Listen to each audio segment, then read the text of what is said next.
জীবনে যাই করো না কেন নিজের প্রতি প্রতিজ্ঞাবদ্ধ হও। নিজের প্রতি এতটা প্রতিজ্ঞাবদ্ধ হও যেন কোনো ঝোড়ো হাওয়া তোমাকে নাড়াতে না পারে, যেন কোনো মানুষের নেগেটিভ কথা তোমাকে দমাতে না পারে, যেন কোনো মানুষের ছেড়ে যাওয়া, আঘাত দেয়া, কষ্ট দেয়া, দুর্ব্যবহার এগুলো তোমাকে ভাঙতে না পারে। একটা কথা মনে রেখো, এই পৃথিবীতে যতজন মানুষ তোমাকে উৎসাহ যোগাবে তার থেকে অনেক গুণ বেশি মানুষ তোমার জীবনকে ধ্বংস করতে আসবে। বিশ্বাস করো, তোমার আশেপাশে নেগেটিভ বলা মানুষের কোনো অভাব নেই। এমন খুব কম মানুষই আমাদের জীবনে আছে এবং এমন খুব কম মানুষই আমাদের জীবনে আসে যারা আমাদেরকে প্রশংসা করে এবং বলে যে তুমি পারবে, তোমার দ্বারা সম্ভব, হ্যাঁ তোমার উপরে বিশ্বাস আছে। এমন খুব কম মানুষই বলে, এমন খুব কম মানুষই বলবে।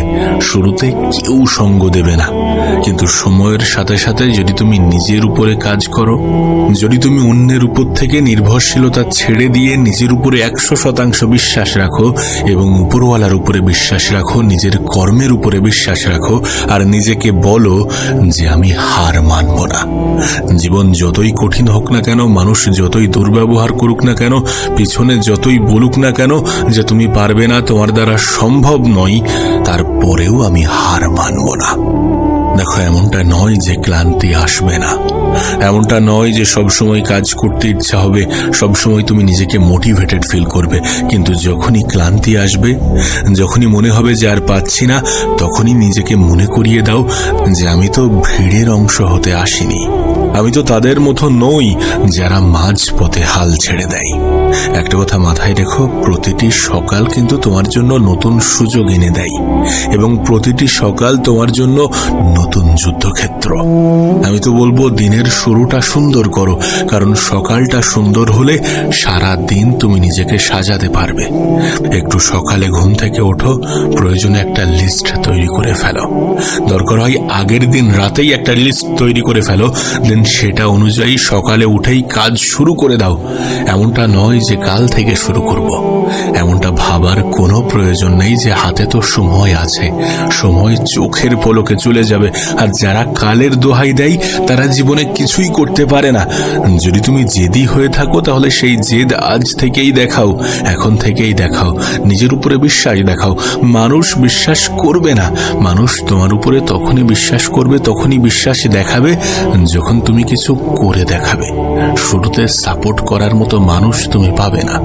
শুরুতে সবাই অবহেলা করবে, সবাই ছোট করবে, হেয় করবে এবং বলবে যে তোমার দ্বারা হবে না। কিন্তু এই সব কিছুকে হজম করার পরে যখন তুমি নিজের উপরে কাজ করে নিজের জীবনটাকে সুন্দর করবে, তখন এই মানুষগুলোর বয়ান বক্তব্য পরিবর্তন হয়ে যাবে। তখন এই মানুষগুলো তোমাকে প্রশংসা করবে, তোমারই প্রশংসা করবে, হয়তোবা এমনটাও বলবে যে আমাদের বিশ্বাস ছিল তুমি পারবে। সবকিছু সময়ের খেলা, সবকিছু পরিস্থিতির খেলা। তোমার পরিস্থিতি পরিবর্তন হলে মানুষের তোমার প্রতি ধারণা পরিবর্তন হতে বাধ্য। তাই মানুষ যাই বলুক না কেন, যতই অবহেলা করুক না কেন, নিজেই নিজেকে বলো যে আমি হার মানব না। পরিস্থিতি কঠিন হতে পারে, মানুষের ব্যবহার তোমাকে কষ্ট দিতে পারে, তোমার মন থেকে এমন চিন্তাভাবনা দু একবার আসতে পারে যে আমার দ্বারা হবে না, কিন্তু এই সকল চিন্তাভাবনাগুলোকে প্রায়োরিটি দিলে, গুরুত্ব দিলে চলবে না। নিজেই নিজেকে বলতে হবে যে আমি হাল ছাড়ব না। নিজের অলসতাকে হত্যা করো, নিজের অজুহাতগুলোকে কবর দাও। মনে রেখো, অজুহাত শুধুমাত্র তারাই দেখায় যারা শুধুমাত্র স্বপ্ন দেখে যায়। তুমি তো শুধুমাত্র স্বপ্ন দেখো না, তুমি তো চাও স্বপ্নগুলো পূরণ হোক, তুমি তো চাও জীবনটা সুন্দর হোক, তুমি তো চাও পরিবারকে ভালো রাখতে। পরিবারকে ভালো রাখতে গেলে স্যাক্রিফাইস করতে হবে, পরিবারকে ভালো রাখতে হলে আরাম ছাড়তে হবে। আরাম তোমার জন্য হারাম যতক্ষণ না পর্যন্ত তুমি লাইফে নিজের জীবনটাকে নিজের মতো করে সাজিয়ে নিচ্ছ। তোমার গল্পের রাজা তুমি নিজে, আর তুমি নিজে যত দ্রুত এটা বুঝে যাবে ততই তোমার জন্য ভালো। তোমার গল্পের লেখকও তুমি নিজে, আর তুমি তোমার জীবনটাকে কেমন ভাবে সাজাবে সেটা সম্পূর্ণ তোমার সিদ্ধান্ত। প্রতিটা সকাল তোমার জন্য 2টি করে অপশন খুলে দেয়। যে আজকের দিনটা আবারও বরবাদ করে ফেলো, আজকেও সময়ের অপচয় করো, নিজের জীবনটাকে ধ্বংস করো। আদারওয়াইজ এই সময়টাকে কাজে লাগাও, নিজের জীবনটাকে নিজের মতো করে সাজাও। তুমি তো থামার জন্য শুরু করনি, আর যদি এমনটাই হয় যে থামার জন্য শুরু করনি, তাহলে নিজেই নিজেকে বলো যে আমি পারবই, আমি সাকসেস হবই, সফলতাকে নিজের জীবনের অংশ বানাবই। তাতে যাই হয়ে যাক না কেন, যা করতে হবে আমি করব। যতটা ত্যাগ স্বীকার করতে হবে, যতটা বিসর্জন দিতে হবে, যেভাবে সময়কে কাজে লাগাতে হবে আমি লাগাবো। নিজেই নিজেকে বোঝানোটা খুবই গুরুত্বপূর্ণ, কারণ মানুষ শুরুতে বোঝে না, একটু আগেই তোমাকে বললাম। তাই নিজেই নিজেকে বোঝাও যে আমি হারার জন্য শুরু করিনি, আমি ওই অলসতাকে নিজের জীবনে প্রায়োরিটি দেওয়ার জন্য শুরু করিনি, আমি শুরু করেছি জেতার জন্য, তাই জিততে আমাকে হবেই। দেখো, যদি তুমি চাও যে মানুষ তোমার পিছনে ছুটুক, তাহলে নিজেকে ব্র্যান্ড বানাতে হবে। হ্যাঁ, নিজেকে ব্র্যান্ড বানাতে হবে, নিজেকে একটি উদাহরণের মতো করে পেশ করতে হবে। দেখো, যদি তুমি তোমার জীবন নিয়ে সিরিয়াস হয়ে থাকো, তাহলে এই কথাগুলো তোমার সম্পূর্ণ জীবন বদলে দিতে পারে। এগুলো কোনো স্কুল কলেজ তোমাকে শেখাবে না, তোমাকে বলবে না, তোমাকে বোঝাবে না। এগুলো বোঝাই কে? জীবন। এগুলো বোঝাই কারা? মানুষ। জীবন থেকে, মানুষ থেকে যত বেশি পরিমাণে শিখে যাবে না, তত বেশি ম্যাচিওর হয়ে যাবে। আর ম্যাচিওরিটি প্রয়োজন এটা জানা যে মানুষ মানুষের অবস্থানকেই মূল্যায়ন করে। প্রয়োজন এটা জানা যে মানুষ মানুষের অবস্থানকেই গুরুত্ব দেয়, সম্মান করে, শ্রদ্ধা করে, ভালোবাসে। আমি তো বলছি, আজ তোমার কাছে হয়তো বা কিছু নেই, কিন্তু যদি তুমি অর্জন করো, যদি তুমি তোমার নিজের লাইফে চেঞ্জ আনো, মানুষের বক্তব্যের খেলা তুমি দেখতে পাবে। যে মানুষগুলো তোমাকে এত ছোট বড় কথা বলতো, তারা তোমার দিকে তাকাতে পর্যন্ত সাহস পাবে না। শোনো, তোমাকে বলি, তুমি যদি মানুষের নেগেটিভ কথাগুলোকে গুরুত্ব দাও, তাহলে নিজেকে ভুলে যাও, নিজের স্বপ্নকে ভুলে যাও। নিজের ভবিষ্যৎ সুন্দর হবে এমন আশা ছেড়ে দাও, কারণ তোমাকে নেগেটিভিটি শোনাবে। তোমার প্রতিটা কথার মধ্যে খুদ বার করবে, তোমাকে বারবার বলবে যে তোমার দ্বারা হবে না। কিন্তু তোমার মাইন্ডসেট যেন পরিবর্তন না হয়, তুমি যেন নিজেই নিজের উপর থেকে বিশ্বাস না হারিয়ে ফেলো। আমি একটা কথা বলি, শোনো, নিজের ভিতরের আগুনটাকে নিভে যেতে দিও না। তোমার ভিতরের আগুনটাকে নিভে যেতে দিও না, নিজের মোটিভেশন হারিয়ে ফেলো না। আমি বলবো না যে একদিনে সবকিছু হয়ে যাবে, একদিনে সবকিছু হয়ও না। যদি স্বপ্ন বড় থাকে, তাহলে অনেক সময় অনেক কিছু থেকে বঞ্চিত হতে হয়, তাহলে অনেক সময় অনেক কিছু স্যাক্রিফাইস করতে হয়। যখন স্বপ্ন বড়, তখন মেহনত তো তেমন হওয়া উচিত, নাকি স্যাক্রিফাইসও তো তেমন হওয়া উচিত। আর তুমি তো বড় স্বপ্ন দেখতে ভয় পাও না, বড় স্বপ্ন দেখা উচিত। কখনো কখনো পরিস্থিতি তোমার হাঁটু ভাঁজ করে তোমাকে বসিয়ে দেবে, কখনো কখনো পরিস্থিতি তোমাকে অনেক কিছু শিখিয়ে দেবে, কারণ আমরা আমাদের জীবনের সব থেকে বেশি পরিস্থিতি থেকেই শিখি। তুমি যদি টমাস আলভা এডিসনের কথা ভাবো, তাহলে তুমি দেখবে যে তিনি কিন্তু একবার চেষ্টা করেননি, তিনি চেষ্টা করেছেন 1000 বার এবং ব্যর্থও হয়েছেন 1000 বার। তিনি তো চাইলে হাল ছেড়ে দিতে পারতেন, আর যদি তিনি হাল ছেড়ে দিতেন, তাহলে তানার গল্প, তানার নাম আমি এখন আপনার সামনে উচ্চারণ করতাম না, আমি এখন তোমার সামনে উচ্চারণ মোটেই করতাম না। আমি তার নাম তোমার সামনে বলছি, উচ্চারণ করছি, তার কারণ তার গল্পের মধ্যে স্ট্রাগল আছে, তার গল্পের মধ্যে ব্যর্থতা আছে। তুমি কি মনে করছো তুমি জীবনের প্রত্যেকটা পর্যায়ে সফল হয়ে যাবে? না, জীবনে শেখার জন্য ব্যর্থতা আসবে। ব্যর্থতাই তোমাকে শেখাবে যে কোনটা করা উচিত নয়, ব্যর্থতাই তোমাকে বোঝাবে যে কোন বিষয়ে সব থেকে বেশি জোর দেওয়া উচিত।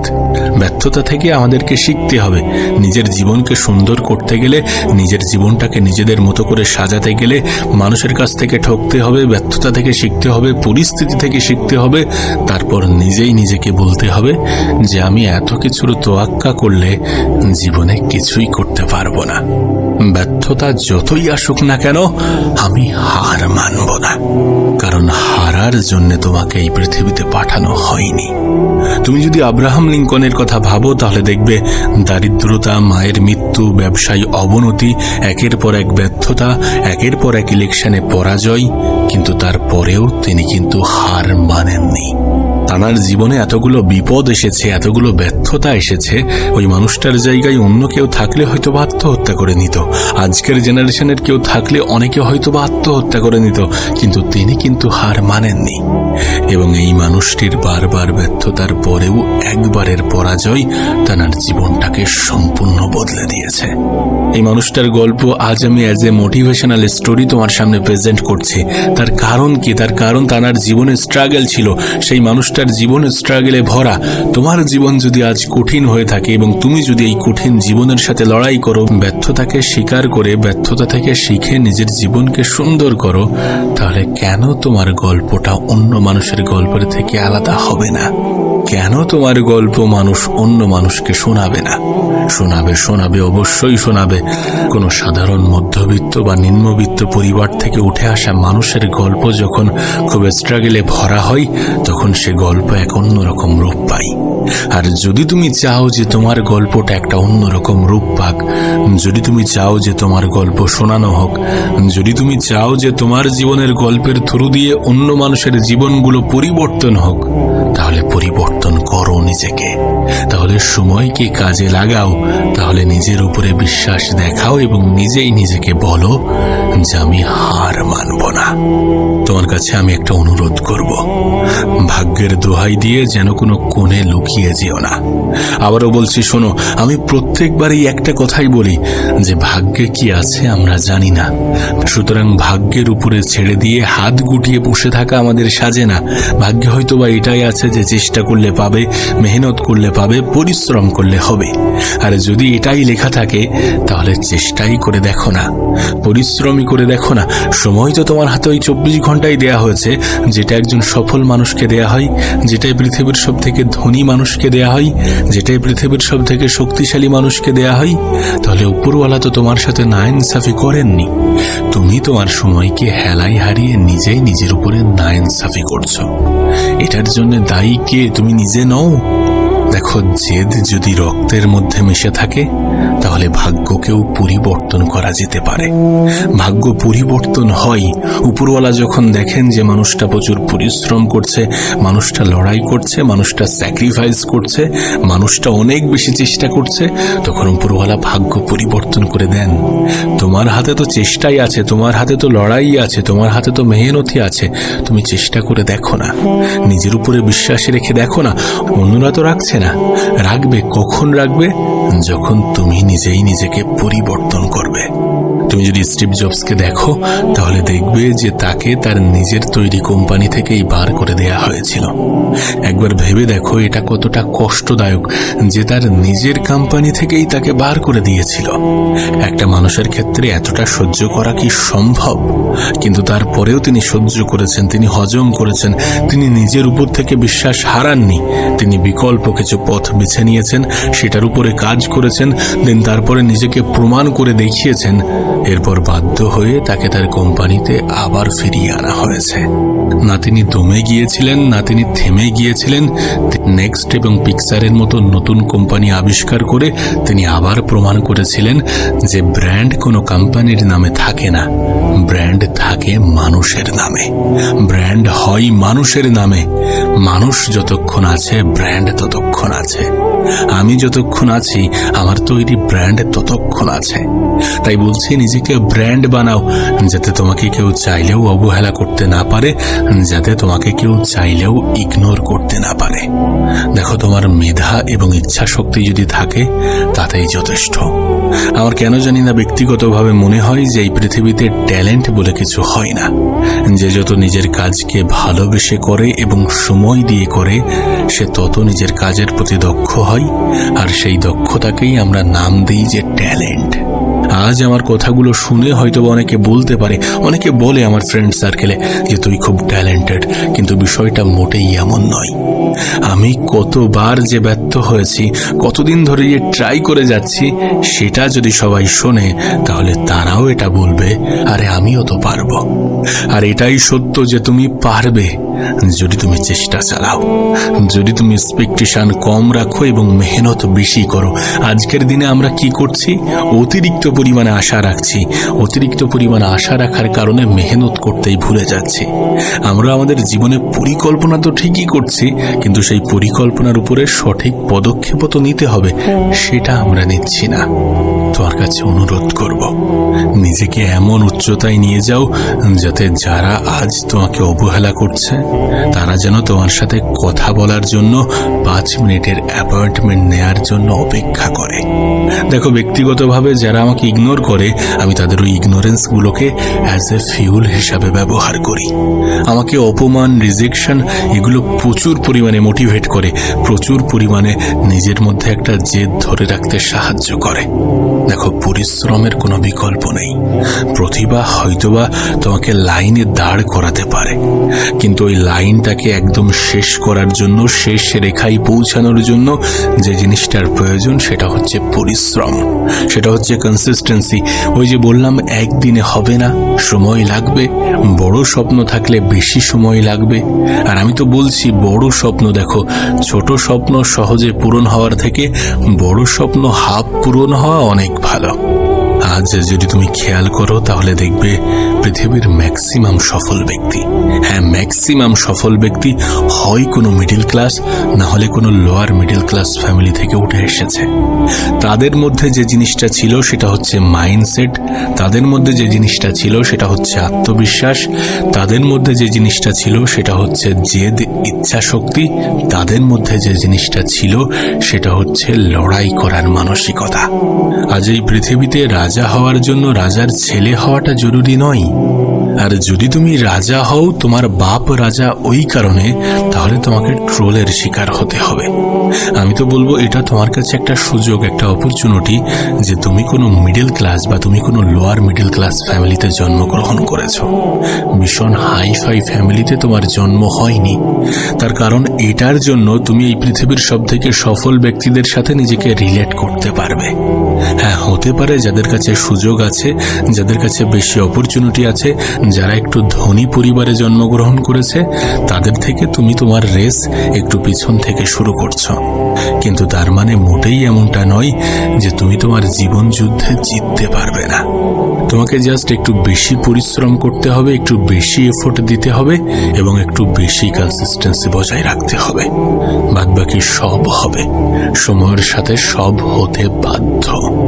আবারও বলছি, শুরুর দিকে এই পৃথিবীর মানুষ তোমাকে দমানোর চেষ্টা করবে, তোমাকে থামানোর চেষ্টা করবে, তোমাকে নেগেটিভ কথা শোনাবে, কিন্তু সেগুলোকে ইগনোর করে যদি তুমি লড়াইটা জারি রাখো, যদি তুমি নিজের উপরে বিশ্বাস রাখো, তাহলে কেউ তোমাকে হারাতে পারবে না।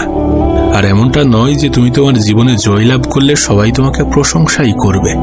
এমনও কিছু মানুষ আছে যারা তোমাকে হিংসা করবে, আর এই মানুষের সংখ্যা আপন মানুষের মধ্যেই বেশি। তাই সেটার জন্যও নিজেকে প্রস্তুত রেখো।